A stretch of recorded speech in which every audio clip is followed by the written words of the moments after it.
Moore. There was two characters in the funny paper. Yeah, everybody. Ray, Smoke, and he's a little guy. My uncle, Samuel Latham, saw him smoking a cigarette. Oh. And he named him Smoke. Really? Yeah. Well, who's this guy again? Criswell? Buster. Buster Criswell? Buster. I honestly don't know what his right name was. Buster Criswell. Everybody just called him Buster? Yeah. He spent a lot of time at our house. He was in the Army, in the war overseas and everything, I think. And I remember last time I remember him, he come around through Owenton there in the car. He was on furlough or something. And I was walking up the sidewalk, and he hollered at me, "Hey, Jiggs!" And it was Buster. Yeah. Did he get killed in the war? No, I don't think he did. He got killed. He got killed when his own men shot him. Yeah, that's what I think they were shooting tryouts playing. Was that World War II? Yeah, this is after the war. After the war? But he died in the service. Yeah, he was in service. He was still a soldier. My dad told me one time that you traded a gun for a dog. For a dog? Or a dog for a gun. Is that true? I don't remember it. Is that how we got Tiki? You traded a gun for a dog. Oh, he was an old gun buddy of mine, and him and me. He lived up in Indianapolis, but I didn't trade it. He gave me Tiki. Oh, he did? He was down in the basement. I was up in his house, and we was in there, and I kept hearing that dog in the basement. And I said, "You got a dog in the basement? What was his name?" And he said, "Yeah." I said, "I would take you down and show him to you, but he'd bite you." I said, "He'd bite me?" He said, "Yeah, he'd bite everybody." And Tiki was tough. And we went down, didn't get close enough to him. He was carrying on like he was wanting to bite me. And then the next time I went up there, he was out weren't you with me? He was on that clothesline. He could go back and forth. I was with you when we went to get him. Yeah, you did. And he sat right by your ear, coming back on the back of the seat, and she was afraid to look around. And you had Max, right? Max was smart. He was a pretty good dog? Yes, he was. He was a great dog. I've heard some stories about Max. Max? Good ones or bad ones? Good ones. Good ones? He ran on the ball field one time. And that's what my dad said. He ran on the ball field during a game.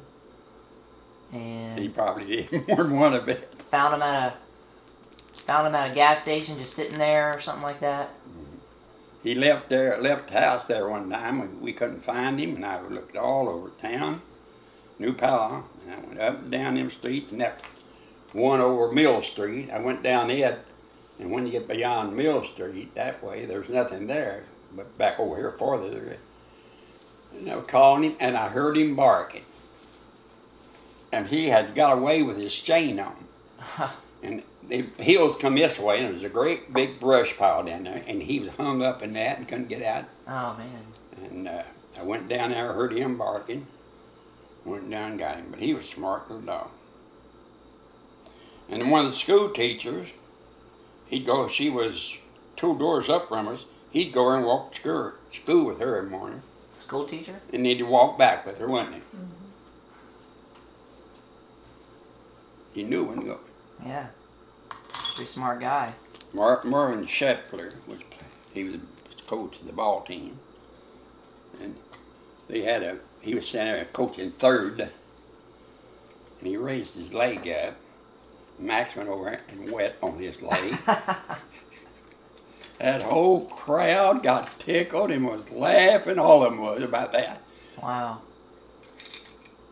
And Martin Shepard had a fence put up around the ball field. Yeah. Howard Thomas, my brother, was over there when they was fighting. And he's got his arm shot in two. Well, it was fire coming in on him. And it blew up right close to him. And it went through his arm, a piece of it. And Wanda had a brother got killed, Freddie, never did know him. Yeah. Buried him down Dorrington now, isn't he? Huh? He's buried Dorrington now, isn't he? Yeah. And your brother, you have any brothers that were in the war? Well, Carl B. and my twin brother Leslie, called him Denmore all the time. They was in the Navy. And those big ships take things over. They tell, and what they were, I don't think Leslie would hit anything, and Carl B. could probably hit everything, but both of them was running guns.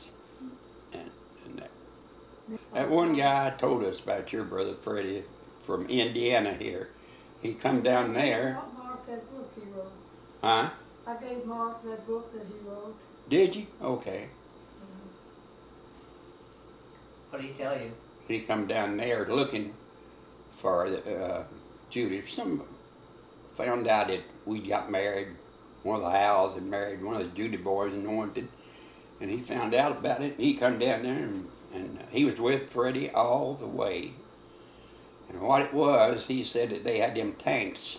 He said he'd fight anything, Freddie would. You know, he'd kind of a little bit daring. And them German tanks was back in this woods, and they was going up towards it, but you couldn't see the tanks they had just ready to flush out on you. And they got pretty close to it up that wood. And here them tanks come out. And Freddie run up, he's going to, some kind of a foreign stuff, he's going to put against the side of that tank. And he said it would blow the hole in it. But what it done, it just kept going, and them Germans fired on Freddie. He didn't have a chance then. And killed him then. And then the tanks was running over him. He said everything else then. And he come down to Oynton there. He heard it, like I said, Freddie had a relative living there. And it was Wanda, she was his sister. I never did know him. I knew the rest of him.